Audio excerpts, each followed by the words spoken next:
ہر امت کے نبیوں نے اپنی قوم کو دجال سے آگاہ کیا۔ آخری نبی حضرت محمد صلی اللہ علیہ وسلم نے بھی کئی مرتبہ صحابہ اکرام کو دجال کی آمد کی خبر دی تھی۔ اس ویڈیو میں ہم اس طویل حدیث کا ذکر کریں گے جسے حدیث جساسہ کہتے ہیں، جس کے مطابق صحابی رسول حضرت تمیم داری رضی اللہ تعالیٰ عنہ نے ایک مرتبہ دجال سے ملاقات کی تھی اور اسلام لانے کے بعد انہوں نے نبی صلی اللہ علیہ وسلم کو اس واقعے کے متعلق بتایا، لہٰذا آپ نے اس واقعے کی تصدیق کی اور ایک طویل خطبہ دیا۔ فاطمہ بنت قیس روایت کرتی ہیں کہ جب رسول اللہ صلی اللہ علیہ وسلم نے اپنی نماز پوری کر لی تو مسکراتے ہوئے منبر پر تشریف فرما ہوئے، پھر فرمایا ہر آدمی اپنی نماز کی جگہ پر ہی بیٹھا رہے۔ پھر فرمایا کیا تم جانتے ہو کہ میں نے تمہیں کیوں جمع کیا ہے؟ صحابہ نے عرض کیا اللہ اور اس کے رسول ہی بہتر جانتے ہیں۔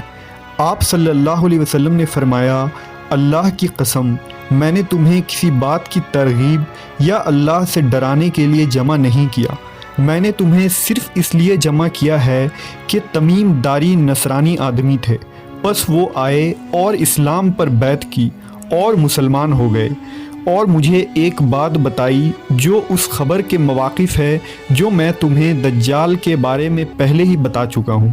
چنانچہ آپ نے مجھے خبر دی کہ وہ بنو لخم اور بنو جذام کے 30 آدمیوں کے ساتھ ایک بحری کشتی میں سوار ہوئے، پس انہیں 1 ماہ تک بحری موجیں ڈھکیلتی رہیں، پھر وہ سمندر میں ایک جزیرہ کی طرف پہنچے، یہاں تک کہ سورج غروب ہو گیا تو وہ چھوٹی چھوٹی کشتیوں میں بیٹھ کر جزیرہ کے اندر داخل ہوئے۔ انہیں وہاں ایک جانور ملا جو موٹے اور گھنے بالوں والا تھا، بالوں کی کثرت کی وجہ سے اس کا اگلا اور پچھلا حصہ پہچانا نہیں جا سکتا تھا، پس انہوں نے کہا تیرے لیے ہلاکت ہو، تو کون ہے؟ اس نے کہا اے قوم اس آدمی کی طرف گرجے میں چلو کیونکہ وہ تمہاری خبر کے بارے میں بہت شوق رکھتا ہے۔ پس جب اس نے ہمارا نام لیا تو ہم گھبرا گئے کہ وہ کہیں جن نہ ہو، لہٰذا ہم جلدی جلدی چلے، یہاں تک کہ گرجے میں داخل ہو گئے۔ وہاں ایک بہت بڑا انسان تھا کہ اس سے پہلے ہم نے اتنا بڑا آدمی اتنی سختی کے ساتھ بندھا ہوا کہیں نہ دیکھا تھا۔ اس کے دونوں ہاتھوں کو گردن کے ساتھ باندھا ہوا تھا اور گھٹنوں سے ٹخنوں تک لوہے کی زنجیروں سے جکڑا ہوا تھا۔ ہم نے کہا تیرے لیے ہلاکت ہو، تو کون ہے؟ اس نے کہا تم میری خبر معلوم کرنے پر قادر ہو ہی گئے ہو تو تم ہی بتاؤ کہ تم کون ہو؟ انہوں نے کہا ہم عرب کے لوگ ہیں، ہم دریائی جہاز میں سوار ہوئے، پس جب ہم سوار ہوئے تو سمندر کو جوش میں پایا، پس موجیں 1 مہینہ تک ہم سے کھیلتی رہیں، پھر ہمیں تمہارے اس جزیرے تک پہنچا دیا۔ اس نے کہا میں جساسہ ہوں۔ ہم نے کہا جساسہ کیا ہوتا ہے؟ اس نے کہا گرجے میں اس آدمی کا قصد کرو کیونکہ وہ تمہاری خبر کا بہت شوق رکھتا ہے۔ پس ہم تیری طرف جلدی سے چلے اور ہم گھبرائے اور اس سے پرامن نہ تھے کہ وہ جن ہو۔ اس نے کہا مجھے بیسان کے باغ کے بارے میں خبر دو۔ ہم نے کہا اس کی کس چیز کے بارے میں تم خبر معلوم کرنا چاہتے ہو؟ اس نے کہا میں اس کی کھجوروں کے پھل کے بارے میں پوچھنا چاہتا ہوں۔ ہم نے اس سے کہا ہاں پھل آتا ہے۔ اس نے کہا ان قریب یہ زمانہ آنے والا ہے کہ وہ درخت پھل نہ دیں گے۔ اس نے کہا مجھے بحیرہ طبریہ کے بارے میں خبر دو۔ ہم نے کہا اس کی کس چیز کے بارے میں تم خبر معلوم کرنا چاہتے ہو؟ اس نے کہا کیا اس میں پانی ہے؟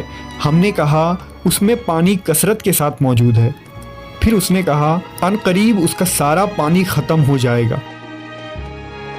پھر کہا مجھے زغر کے چشمے کے بارے میں بتاؤ۔ ہم نے کہا اس کی کس چیز کے بارے میں تم معلومات چاہتے ہو؟